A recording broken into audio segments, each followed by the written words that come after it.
Thank you, Mr Acting Deputy President.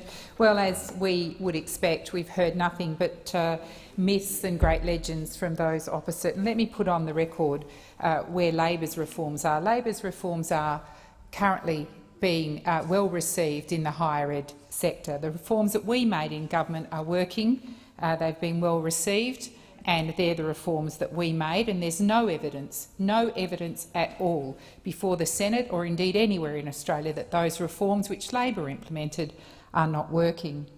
And let's have a look at all these thought bubbles we've heard and seen from the Abbott government just last week. Was it a tax? Was it a fine? What was it? It was a tax. There was an idea, a thought bubble put again to the government that it entertained that it would tax universities that charged fees above a certain limit. It would be taxed at 20% and then 60% and then 80%, depending on how high the fees go. Now, so badly thought out was that thought bubble that in a speech in this place last week, I pointed out that the University of Western Australia, in my state of Western Australia, would actually be paying more to the government in taxes than it be receiving in subsidies. Now, what a ridiculous notion. So, of course, Labor and a number of scholars and academics were very quick to point out to the government that the tax was just an absolute nonsense. And the other thing that you could be fooled into believing is if this is such a wonderful package, if it's going to so advance the life of students, it's going to make sure that disadvantaged students get to university, which I have to say, under Labor's reforms, the reforms that are currently in place, we have record numbers of students from disadvantaged backgrounds attending universities, but of course you'll never hear that from the Abbott government. But you'd have to say, well, if this package is so advantageous to students, they'd be welcoming it.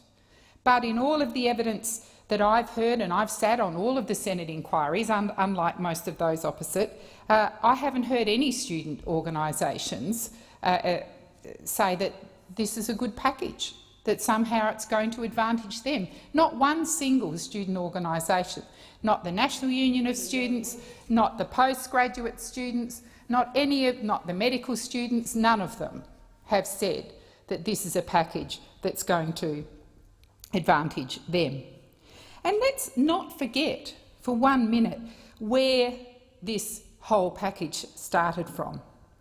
Just a little over 18 months ago, we started with a Prime Minister who said, no cuts to education. No cuts to education. That's the basis for this most radical reform that we are now seeing in our higher education sector. It is based on the premise of the Prime Minister who said days before the September election, no cuts to education. And of course, we all know now, all of Australia knows, that this was not true. And this promise, no cuts to education, just goes on a very long list of broken promises from this chaotic Abbott government.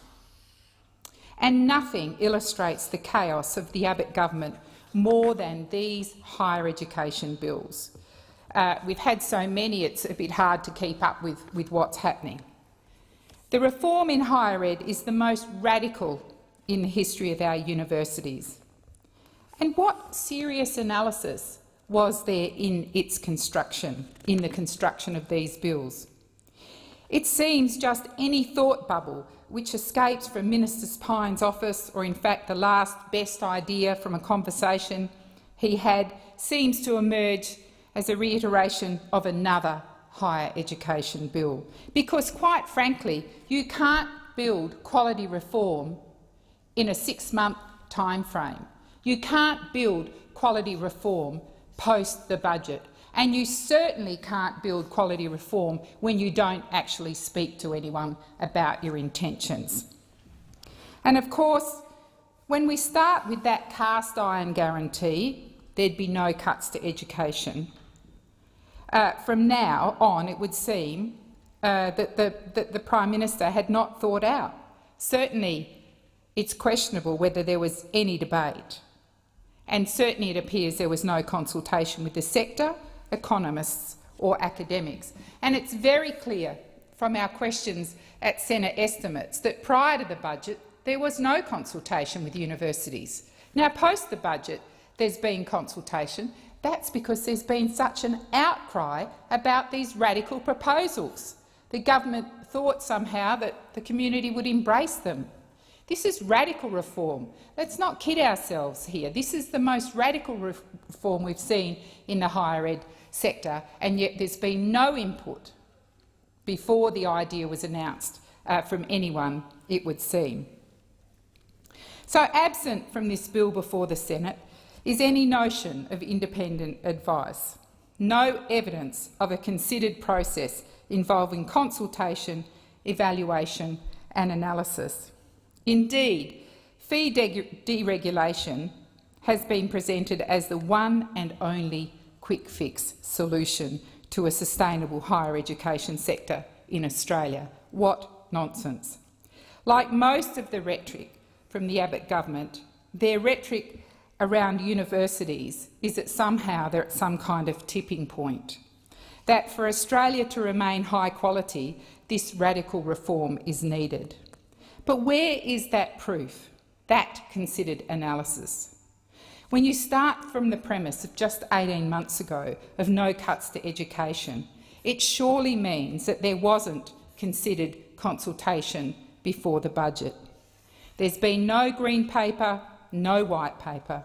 In evidence, the universities told us they weren't given much of an opportunity to have input. And that's typical of this government. We know in most areas where they're pursuing conservative Tea Party ideologies that have failed in other countries, there's no evidence of consultation with the sector or the sectors involved. Labor has asked this question over and over. Give us some indication of the consultation. And the very best we got from the Department of Education in evidence once again was that it had consulted post-budget. I would think that it was more damage control. There was such an outcry. Once their radical reform was out, once there were huge protests and massive outcry, that's when they consulted. And we've seen that over and over again. The thought bubble on the GP tax, just put out there, yep, we're going to do this, suck it up, too bad, it's happening, and suddenly an outcry, a huge backlash from the medical profession, and suddenly the Abbott government is now trying to hoodwink Australians that it's out there consulting. This is their modus operandi. This is how they operate. Throw it out there, see how it lands, and if there's a hue and cry, we'll go out and pretend to do consultation. And it's not as if the GP tax is off the table. It's just put away until they can work out a time to get it through. And it's the same with this higher education reform. I heard Minister Pyne on the radio this morning somehow trying to get a medal that he keeps presenting the bill over and over. How many times do you have to present the higher ed bill before you give up? How many times do you have to be told by the Australian public, we don't like your reforms, before you give up?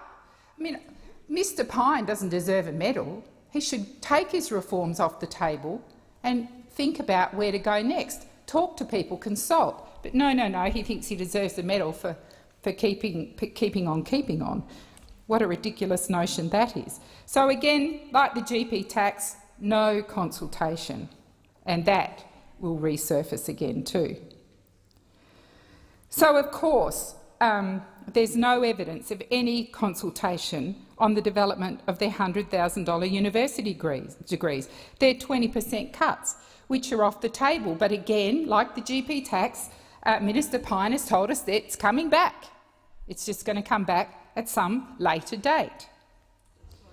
Labor argues that the Abbott government, with its combined budget cuts and the provision of this higher education package, is creating its own tipping point. There's the tipping point. The tipping point is the threat of this higher ed package. The package threatens participation. The package threatens attainment, and the package threatens the quality of our own current successful system. In the words of Professor Stephen Parker, the Vice-Chancellor of the University of Canberra, says, and I quote, "We should not be taking risks with this in the absence of evidence, modelling and time for consultation, we should be taking this carefully. The stakes are very high." End quote. This Abbott government package was completely unexpected, lobbed on the Australian and the higher ed sector off the back of that promise of no cuts to education. As the Australia Institute, in its submission to the Senate inquiry, asserted, with no properly well-informed debate and no clearly articulated goals of how this radical reform will serve the public interest. Moreover, it is imperative that all Australians have a clear understanding of arguments for and against any proposed changes to the higher ed system and the mechanisms by which such change will be achieved. And then, of course, there was the false and misleading advertising, a significant waste of taxpayers' dollars from a government supposedly so concerned about those taxpayers' dollars. On the 7th of December 2014, the Abbott government launched a taxpayer-funded advertising campaign designed to address supposed misunderstandings about higher education funding and the changes contained in the HER bill at that time. That's been defeated. The $14.6 million campaign spanned television, radio, newspaper, digital media, social media and bus shelters. The built-in campaign also featured website features, infographics and a true or false quiz.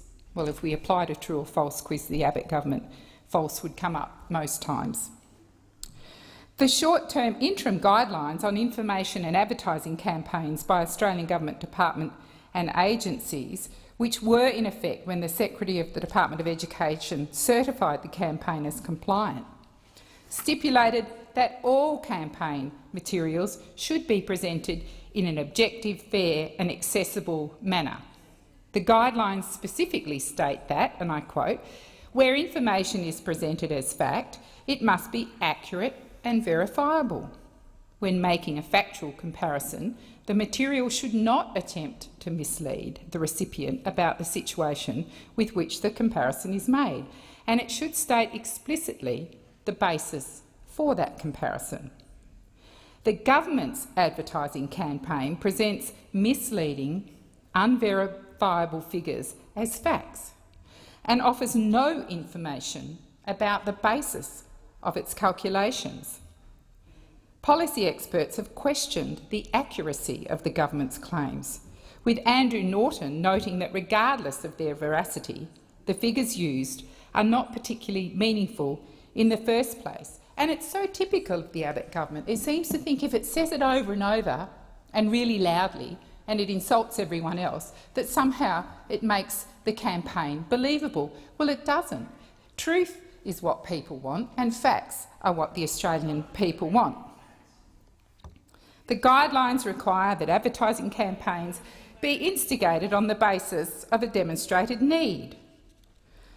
While there has been some attempt to use unverifiable anecdotes and third-party market research to justify the campaign, there is no demonstrated need for a wide-scale, multi-million dollar taxpayers' dollars advertising campaign to promote a bill that has not yet passed the parliament, and by Minister Pyne's own reflections on the radio interview I heard this morning, unlikely to pass this place once again.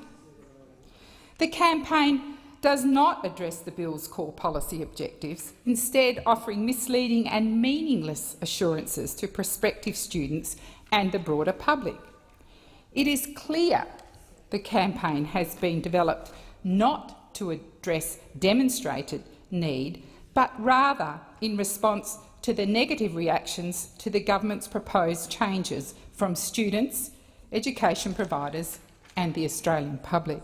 Because let's be clear here, it's students who will carry that debt, it's students who will carry the $100,000 debt, and not one student organisation has yet to tick and sign up to the government's reforms. They are universally rejected by students right across this country.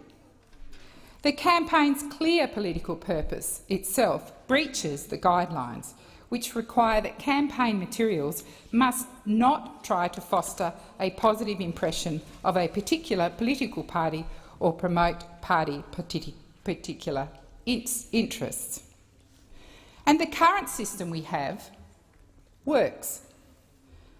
Certainly in the Senate inquiries, we received overwhelming evidence that the current higher education system is sustainable and high quality. For example, Mr Ben Phillips and Professor Parker argued, and I quote, "At the moment, student contributions are already quite high in Australia from an OECD perspective. The Australian university system appears to be working very well. We have 19 universities in the top 500, and on a per capita basis, we are ranked 4th in the world. We are a very attractive proposition for international students, and the international market is very healthy here in Australia. I guess we are not quite sure what the problem is. That is something that needs to be explained. And certainly in relation to international students, when we heard evidence around the first bill, all of the universities who gave evidence, and many of them did, or their representative umbrella groups did, international students are a very lucrative market for Australia's higher education, as an opportunity for higher education. They all want to continue to be able to encourage international students to come to Australia to study. The Council of Australian Postgraduate Associations also said the current system is workable and would ultimately produce better future outcomes for the Australian higher education sector. Australia needs a brighter future agreed with the notion that the current arrangements for funding of the higher ed sector are preferable to those proposed in the reform package. Labor believes that fee deregulation is unnecessary, and education policy analyst Professor Louise Watson argued that evidence obtained in the Higher Education Base Funding Review, chaired by Jane Lomax-Smith, which reported in October 2011, led to the conclusion that Australian universities are doing very well. In discussing the fee deregulation proposal, Professor Watson argued that it was a further impost on the Commonwealth budget and that it would be more unpredictable than the removal of caps on funded places. And she said, and I quote, "I have always been puzzled as to why fee deregulation was necessary or deemed necessary. I have never understood the problem it was meant to fix. From where I stand, it seems like fee deregulation will simply compound the problems currently facing the government in terms of university financing, not solve them." And again, this is what happens when we put Minister Pyne's thought bubble into a higher education reform package. If there'd been some consultation, and if indeed the Australian public had been put on notice that there were going to be cuts and changes to education, we would have been able to have a for and against debate. We would have been able to have experts providing input. But no, the Abbott government, in its usual way of just pushing through, denied everyone that opportunity. And expert after expert is saying this is not the way to go. What is it that we're trying to fix? Nobody quite understands that. The National Union of Students contended that fee deregulation would result in decreased opportunities and accessibility and equity for students, and provided evidence before the committee that deregulation, as proposed, will be unpredictable and unsustainable. So all of the student organisations reject fee deregulation out of hand. The National Tertiary Education Union noted that nobody, including the government, seems very clear as to the rationale or underlying principle of the proposed policy framework. So those are the reasons why Labor will not be supporting this higher education bill reform. We don't see the need for it, no clear evidence being proposed, and therefore we will continue our opposition. Thank you, Senator Lyons. Senator Seselj.